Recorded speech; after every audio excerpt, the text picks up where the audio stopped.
અને હવે સમાચાર સુરતથી, જ્યાં વોર્ડ નંબર 1ના કોંગ્રેસના ઉમેદવારને ફોર્મ ખેંચવા દબાણ થતો હોવાનો આરોપ છે। સુરત કોંગ્રેસે ચૂંટણી અધિકારીની ઓફિસ બહાર બબાલ મચાવી છે।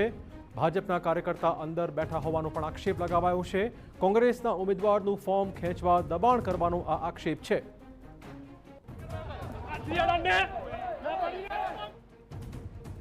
તો જોઈ શકો છો કેવી રીતે કોંગ્રેસે આક્ષેપો સાથે અહીંયા બબાલ મચાવી છે।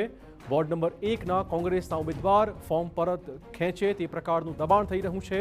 ભાજપના કાર્યકર્તા પણ ઓફિસની અંદર હોવાનો દાવો છે। આ દાવા પ્રત્યાદાવા વચ્ચે અત્યારે બબાલ મચી છે। કોંગ્રેસ અને ભાજપના કાર્યકર્તા વચ્ચે મોટી બબાલ થઈ ગઈ છે। વોર્ડ નંબર 1ના કોંગ્રેસના ઉમેદવારને ફોર્મ ખેંચવા દબાણ થઈ રહ્યું છે, આ દાવો છે કોંગ્રેસનો। સુરત કોંગ્રેસે ચૂંટણી અધિકારીની ઓફિસ બહાર બબાલ મચાવી હતી।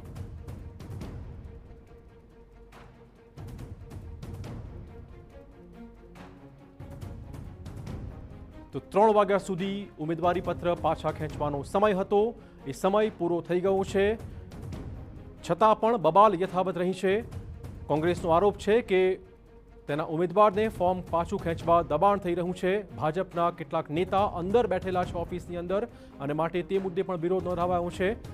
કોંગ્રેસના ઉમેદવાર ફોર્મ પરત ખેંચશે કે નહીં તે અસમંજસ ચોક્કસ છે, પરંતુ પ્રેશર ટેકનિક અપનાવાતી હોવાનો કોંગ્રેસનો આક્ષેપ છે।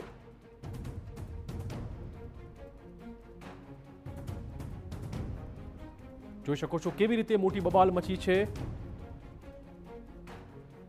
ભાજપ પર સ્પષ્ટપણે કોંગ્રેસનો આક્ષેપ કે અંતિમ ઘડીએ દબાણ કરીને ફોર્મ પરત ખેંચાવાઈ રહ્યું છે। વોર્ડ નંબર 1ના કોંગ્રેસના ઉમેદવાર ફોર્મ ખેંચવા પહોંચ્યા હતા, પરત લેવા પહોંચ્યા હતા। ફોર્મ પરત ખેંચવાનો સમય અત્યારે પતી ચૂક્યો છે। પોલીસની પણ મોજૂદગી, પોલીસ આખો મામલો થાળે પાડવાના પ્રયત્નોમાં છે। ભાજપ અને કોંગ્રેસના કાર્યકર્તા વચ્ચે આ એક મોટી બબાલ મચી છે સુરતમાં। વધુ વાત કરવા જોડાશે અમારા સંવાદદાતા બળદેવ। બળદેવ, શું કોંગ્રેસના જે ઉમેદવાર છે તે ફોર્મ પાછું ખેંચી શક્યા છે? જે રીતે સુરત વોર્ડ નંબર 1ના જે કોંગ્રેસના જે ઉમેદવાર છે બોની પટેલે જે રીતે ફોર્મ છે તે પરત ખેંચ્યું છે, કારણ કે જે રીતે આક્ષેપ લગાવવામાં આવી રહ્યો છે કોંગ્રેસ દ્વારા કે પોલીસ દ્વારા તેને કિડનેપિંગ કરી અને સુરત કલેક્ટર કચેરી ખાતે લાવી અને ધાકધમકી આપી અને આ જે ફોર્મ છે તે પરત ખેંચવામાં આવ્યું છે।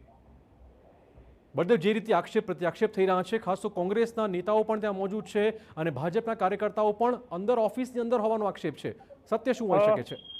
જે રીતે દ્રશ્યોની અંદર જે જોવા મળ્યું હતું કે કોંગ્રેસના જે નેતાઓ હતા જે ઓફિસ ઉપર પહોંચ્યા ત્યારે પોલીસ અને કોંગ્રેસના કાર્યકર્તાઓ આમને સામને જે જોવા મળ્યા હતા, અને તે દરમિયાન જે બોની પટેલ છે તેને પોતાનું ફોર્મ છે તે પરત ખેંચ્યું છે। સૌથી મહત્વની વસ્તુ એ છે કે આક્ષેપ જે છે કોંગ્રેસ લગાવી રહી છે કે ભાજપના ઇશારે આખું આજે જે કાવતરું જે કરવામાં આવ્યું છે, અને સુરત કલેક્ટર કચેરી ખાતે પોલીસ કોર્ડન દ્વારા આ જે ઉમેદવાર છે તેને અહીંથી રવાના કરવામાં આવ્યો છે પોલીસ સુરક્ષા સાથે। ટૂંકમાં અત્યારે ફોર્મ પાછું ખેંચી લેવાયું છે?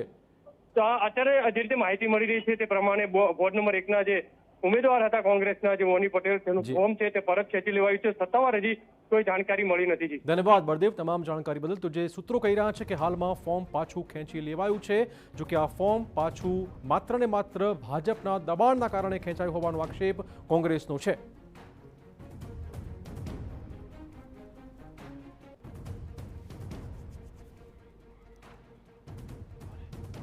તો ભાજપ અને કોંગ્રેસના કાર્યકર્તા વચ્ચે મોટી બબાલ થઈ ગઈ છે, પરંતુ જે સૂત્રો કહી રહ્યા છે કે આ વોર્ડ નંબર 1ના ઉમેદવારે અત્યારે ફોર્મ પરત ખેંચી લીધું છે।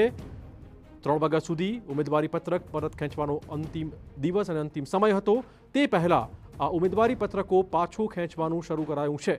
કોંગ્રેસના અનેક ઉમેદવારોએ પણ આજે ફોર્મ પરત ખેંચ્યા છે, આથી અનેક બેઠકો પર ભાજપ બિનહરીફ થઈ ગઈ છે। આ બે દ્રશ્યો ટીવી સ્ક્રીન પર છે, એક દ્રશ્ય વડોદરાથી છે, બીજું દ્રશ્ય સુરતમાંથી છે।